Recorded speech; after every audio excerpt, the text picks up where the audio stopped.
This video will start looking at mechanically stabilized earth walls. I'm going to divide this into two different videos, one for kind of just a brief overview and external stability, and then a second video for internal stability, which is a little bit more complicated for these walls.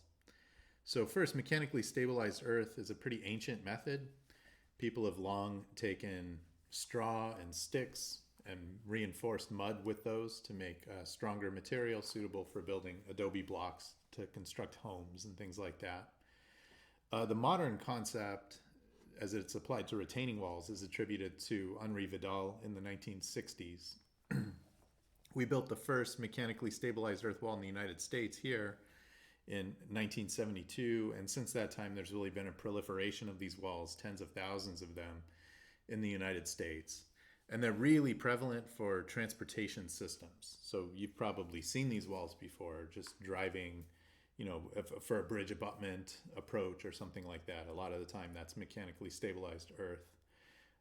They've largely replaced what would have otherwise been a concrete cantilever wall, and they're generally cheaper than constructing a cantilever wall.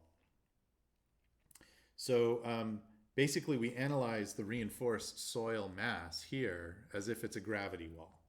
The idea is that you reinforce the soil to form the gravity structure that will provide stability for the wall. And we also have to perform internal stability checks for these reinforcing strips. So here's a diagram showing kind of what a particular mechanically stabilized earth wall might look like. There's a lot of different proprietary systems, and so these walls may look different from what I've drawn here. But anyway, there's reinforcing strips here that attach to wall facing panels on the front of the wall. And these facing panels do connect with each other, usually with dowels, but they don't have moment resisting connections. And the facing itself is not really the load bearing part of the wall. It just has to hold a little bit of local pressure from the soil pushing against it and the tension from the reinforcing strip that attaches to it. The way that it works is that there's often an excavation, or else you just place fill and then put down the first layer of strips on top of the fill, add more fill on top of that, place another layer of strips, and keep going up as you build up these facing panels. A lot of the time there's a footing beneath those facing panels, which can get pretty heavy. The fill that's placed inside the wall in contact with the strips usually has to be a select granular fill. So there's careful chemical controls, looking at salt content, sulfates, things like that, because we don't want to have adverse reactions with the metal or geosynthetic reinforcements. The fill that goes behind that can be maybe not so carefully controlled. It could be less expensive fill to put in. And then here's some native ground, so maybe this would be a roadway, and now we've built up this wall and made a flat surface, this grade separation. All right, for external stability, I'm going to be citing quite a bit the Federal Highway Administration Manual for Mechanically Stabilized Earth. What that manual suggests is to use basically what is a Rankine earth pressure theory. So here they have this diagram that shows the inclination of the lateral earth pressure at the back end of the wall is the same as the inclination angle of the backfill. So for a horizontal wall, it would be a horizontal force with no friction between the back of the wall and the soil. Now you might be wondering, a lot of these walls are flat across the top and we're assuming no friction, whereas in reality you have a soil on soil contact, so it seems like there should be friction there, right? The delta, the interface friction angle between the soil and the soil should actually be the friction angle of the soil phi. Well, the reason we don't do that is that it may not mobilize, right? If we have a stiff, like a concrete wall, there could be slip between that concrete wall and the soil that would mobilize a lot of shear at that interface. When you have soil here and soil here, there may be a small stiffness difference between them because the soil is reinforced and the soil isn't. But if the soil is trying to settle, both will probably settle about the same, and you don't really have a big mobilization chance of friction at that interface. So that's why we use more of a Rankine earth pressure theory. Then there is seismic earth pressure that has to be considered. And there's actually multiple aspects to the seismic loading that should be considered. One is that there is seismic earth pressure. So here's the seismic earth pressure diagram. The static earth pressure diagram is here. So that's the load that exists all the time.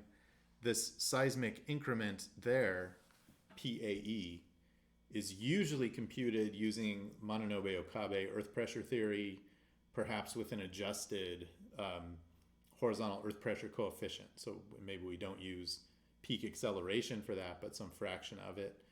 But then the resultant height is generally assumed at 0.6 times H2, where H2 is the height of the line of projection from the back end of the reinforcing strips.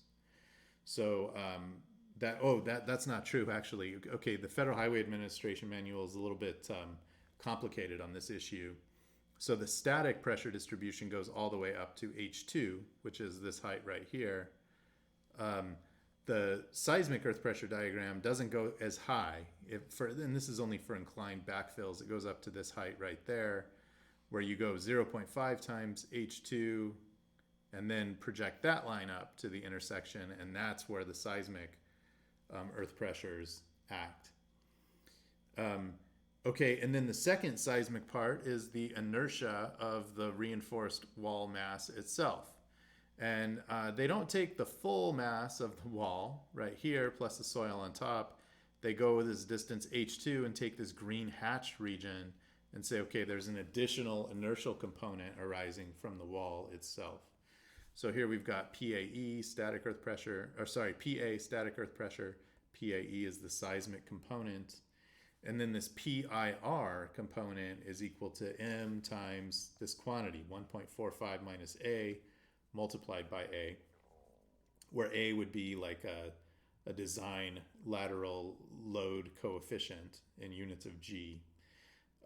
What this 1.45 minus A times A factor does is adjusts for the fact that there's amplification of ground motion from topography, right? You have this vertical face, so the top of the wall is going to have more acceleration than the bottom of the wall, typically. Not always, but usually that's true.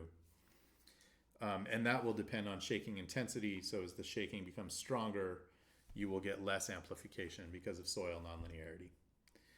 So what we do is typically take, over here we take half of the seismic earth pressure combined with the loading from basically what's half of the wall.